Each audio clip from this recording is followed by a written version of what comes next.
नमस्कार, स्वागत आप सभी का हमारे इस विशेष कार्यक्रम गौ दर्शन में। मैं हूं आपके साथ अनीता उपाध्याय और आज हमारे साथ स्टूडियो में मौजूद हैं मैसूर कर्नाटका से आए डॉक्टर एस.के. मित्तल जी। सर, बहुत स्वागत आपका।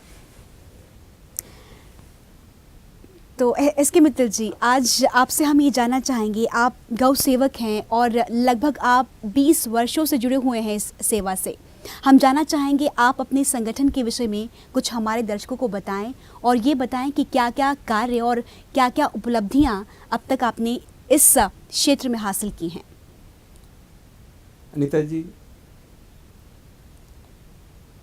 इस कार्यक्रम के माध्यम से मैं पूरे देश के गौ प्रेमियों को और इस टीवी के संचालकों को बधाई देना चाहता हूँ गौ दर्शन कार्यक्रम के लिए, जो देश में बड़ी भांति आज प्रसारित हो रहा है, सुना जा रहा है और देश में जागृति पैदा कर रहा है। आपके सवाल के जवाब के से पहले मैं आपको कहना चाहूँगा, गौ क्या है, गाय क्या है। जी, गाय हमारी जो सृष्टि की उत्पत्ति हुई, जब धरती को हमने प्रकट किया, इसको पृथ्वी क्यों कहा गया कि राजा पृथु ने एक गाय को दूहा और उस गाय के दोहन से जो ये पृथ्वी निकली, जो वस्तु निकली, तो पृथु के नाम पे इसको पृथ्वी कहा गया। लेकिन गौ माता ने इस सृष्टि को, हमारी धरती को पैदा किया, ऐसी हमारी मान्यता है। हमारे सभी जिनकी हम पूजा करते हैं, रघुवंश जी, रघुवंश जो चालू हुआ वो भी राम का जन्म हुआ गौ दुग्ध से बनी हुई खीर से। कृष्ण हमारे जो है वो गोपाल के नाम से जाने जाते हैं। हमारे देश की परंपरा के अंदर में जिस ग्राम के अंदर में 10,000 से अधिक गोवंश होता था, उस ग्राम को नंद कहा जाता था। उस ग्राम को, उसको ब्रज कहा जाता था और उस ग्राम के अधिपति को नंद कहा जाता था। जी, हमारे जब मैक्रोपोलो हमारे देश में आया तो उसने क्या देखा? मैक्रोपोलो ने देखा यहाँ पर कि यहाँ पर जो है स्त्रियाँ सवेरे उठ कर के भोर में ब्रह्म मुहूर्त के अंदर में दही को भिगो रही हैं, उसमें मक्खन निकाल रही हैं, बच्चों के मुंह में मक्खन डाल रही हैं और उनका जो घर का जो वातावरण होता था वो गौ में होता था। गोबर से फर्श को लीपा जाता था, उस पर बैठ कर के हम प्रभु की आराधना करते थे। जी, और व्यापार के अंदर में उन्होंने डिस्क्राइब किया मैक्रोपोलो ने कि हाथी से भी ऊंचे यहाँ पर सांड होते थे, जिनकी पीठ के ऊपर में हम लोग वाणिज्य का सामान लाद के लेके जाते थे एक शहर से दूसरे शहर। घोड़े तो हमारे पास में अरब है, हमारे पुराने काल में घोड़ों का कम प्रयोग होता था, गोवंश का प्रयोग होता था। और वह जो है हमारे कृषि का, हमारे वाणिज्य का, हमारा ग्रामीण व्यवस्था का, हमारे शहर का एक बहुत बड़ा साधन होता था। जी, उसके चलते चलते कोलंबस आया। कोलंबस ने लिखा कि मैं यहाँ से 2 चीज लेके जा रहा हूँ, कामधेनु और कल्पतरु। कामधेनु यानी गौमाता, कल्पतरु यानी गन्ना। और आपको बता दूं कि आज विश्व के अंदर में जो 9 यूरोपियन देश हैं वो हमारे गौ माता के, हमारी ब्रीड से आगे बढ़े हैं। गन्ने से आज ब्राजील जैसे देशों की अर्थव्यवस्था आज गन्ने के ऊपर डिपेंडेंट है। वियतनाम, ब्राजील, कितने देश हैं जहाँ पर कि हमारे बिहार के लोगों ने जाकर के फिजी, पापा न्यू गियाना, मॉरिशस, जिसमें उन्होंने गन्ने का उत्पादन करके उन देश की अर्थस्थिति को पलट दिया। जी, और गोवंश आज डेनमार्क है, आज हॉलैंड है, वहाँ जाते हैं तो जितना अच्छा वहाँ पर दूध के व्यवहार से खाना मिलता है, हम अपनी वंश परंपरा को भूल गए। जी, क्यों? क्योंकि ऐसा कहा जाता है कि देश की आज़ादी की लड़ाई 1857 से चालू हुई और 1947 तक चली। एक पहले तो ये कहा जाता है कि हमारे को विभाजन करने के लिए उन्होंने देखा कि हमारी जो आस्था है, हमारा जो प्रतीक है, एक तरफ तो हमारे स्वतंत्रता सेनानियों ने 2 बैलों की जोड़ी को अपना प्रतीक बनाया कांग्रेस ने, जिसके नेतृत्व में पूरे देश की आज़ादी की लड़ाई लड़ी गई, ये तो तथ्य है। दूसरी तरफ फूट डालो राज करो की नीति के अंदर में गाय को खाने का एक साधन बना दिया गया। दूसरे, हम लोग जिस वातावरण में, जिस जलवायु में रहते हैं, वहाँ पर जो है बीफ का खाना अच्छा नहीं माना जाता था। लेकिन जो ब्रिटिशर्स आए वो ठंडे मुल्क से आए थे, जहाँ पर कि उनको बीफ वहाँ के क्लाइमेट के हिसाब से खाना उनके लिए आवश्यक होता था। जब वो यहाँ पर वो आए तो उनको यहाँ पर गौ काटने के लिए कसाई भी नहीं मिले, तो वो यूरोप से कसाई भी लेकर के आए। उन्होंने यहाँ पर आकर के उस कसाईयों की एक जाति को उन्होंने बढ़ावा दिया जी। और जो है 30,000 अंग्रेजों के सैनिकों के लिए यहाँ पर वो खाने बनने चालू हुए। फिर वो बढ़ के 1 लाख अंग्रेज हुए।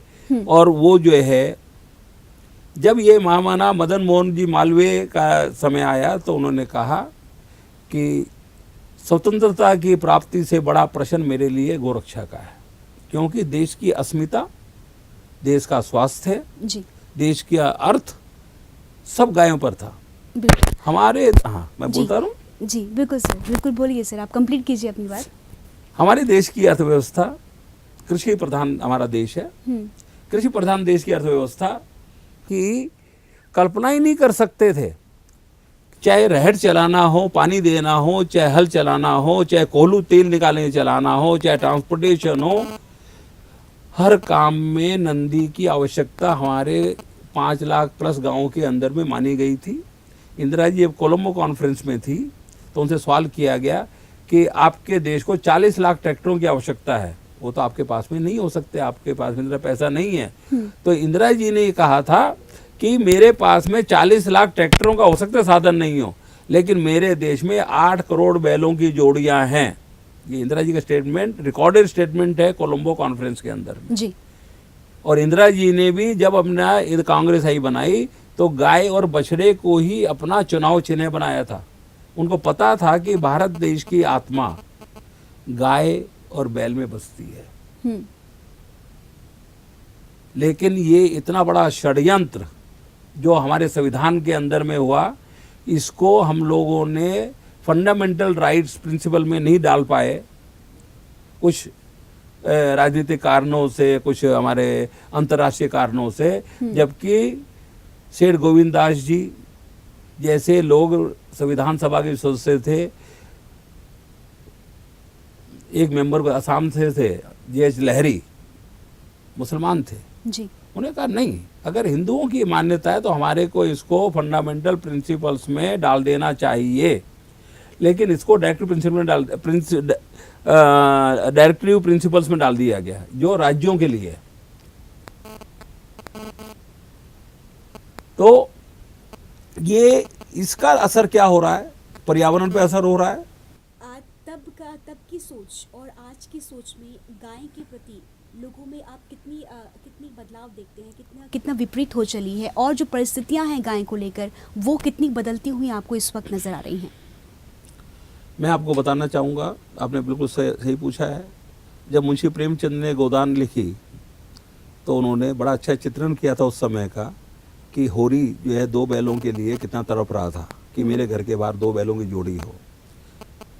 लेकिन आधुनिकरण, अंधे आधुनिकरण ने और अंधे शहरीकरण ने आज इसको हमारे देश के ऊपर में अर्थव्यवस्था पर भार बता दिया गया है। आज का जो दृश्य है, आज का दृश्य ये है कि लगभग हमारे पास में 20 करोड़ गोवंश है और 10 करोड़ के लगभग हमारे पास में भैंस वंश है, भैंसे हैं। 30 करोड़ गोवंश है जो कि लगभग 30% प्रति वर्ष नया पैदा होना चाहिए, यानी कि वर्ष के अंदर में 9 करोड़ हमारे पास में बढ़ोतरी होनी चाहिए और ज्योमेट्रिकल मीन में होनी चाहिए। यानी इस वर्ष अगर 30 करोड़ है तो अगले वर्ष ये 39 करोड़ हो, तो उससे अगले वर्ष जो है वो 11 करोड़ बढ़े, 11.5 करोड़ बढ़े। नेचुरल डेथ भी होती हैं।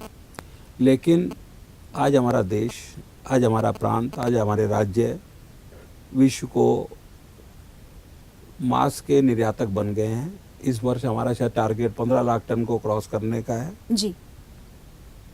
और बिल्कुल सर, आप कर्नाटका गौशाला महासंघ के संस्थापक हैं। मैं ये आपसे जानना चाहती हूँ, जो ये महासंघ है ये इसकी क्या कार्यशैली है, किस प्रकार ये गौ सेवा कर रहा है, क्या इसका कार्य है और जनता तक आप क्या संदेश पहुंचाते हैं गौ सेवा को लेकर? कर्नाटका गौशाला फेडरेशन हमने 10 जुलाई 2007 को इसकी स्थापना की,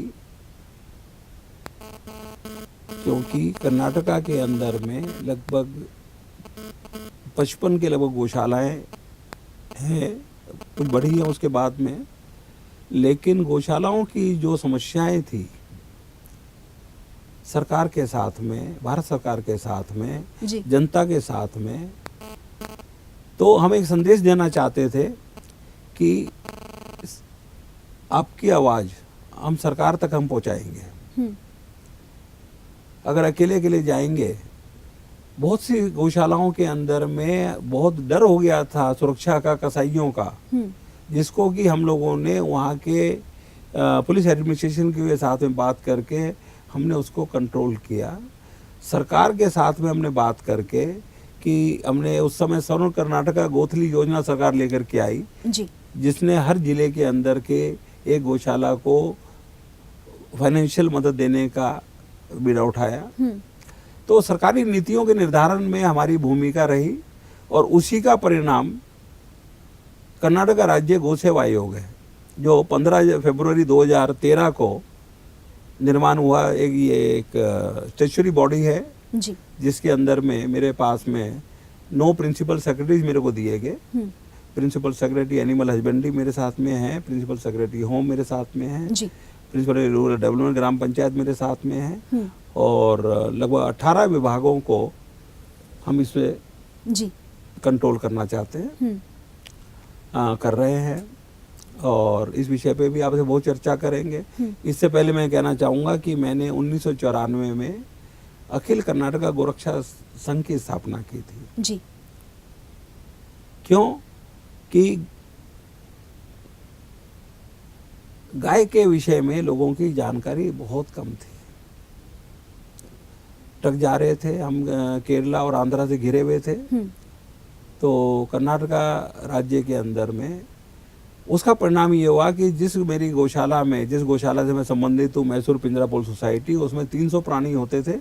आज हम 5000 से ज़्यादा प्राणियों का पालन कर रहे हैं, जो कि सब पकड़ के लाकर दिए गए हमारे को, और शायद वो दक्षिण भारत की सबसे बड़ी गौशाला है जिसका साथ जुड़ने का मेरे का सौभाग्य है। जी बिल्कुल सर, इस विषय में हम और आपसे चर्चा करेंगे कि किस प्रकार आप लोगों तक, जैसे कि आपने कहा कि वहाँ के लोगों को बहुत कम इस विषय में जानकारी थी, और जिस प्रकार से हम ये भी बताना चाहेंगे कि जगह जगह हम देखते हैं कि किस प्रकार आज भी गाय के प्रति लोगों में एक जो विचार होना चाहिए, जो एक सोच होनी चाहिए, जो एक सेवा भाव होना चाहिए, वो कहीं ना कहीं अब बदलता हुआ नज़र आ रहा है। उस बदलाव को हमें रोकना है, और उसे आप कैसे रोक पाएंगे इस विषय में हम जानेंगे, लेकिन वक्त यहाँ एक फिलहाल छोटे से ब्रेक का है।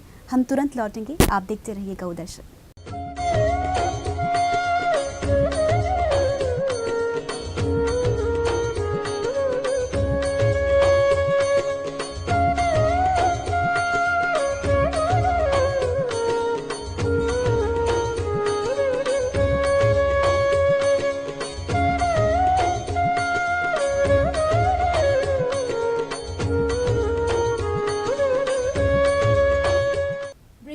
सभी का स्वागत हमारे इस विशेष कार्यक्रम गौ दर्शन में, और हमारे साथ आज स्टूडियो में मौजूद हैं डॉक्टर एसके मित्तल साहब।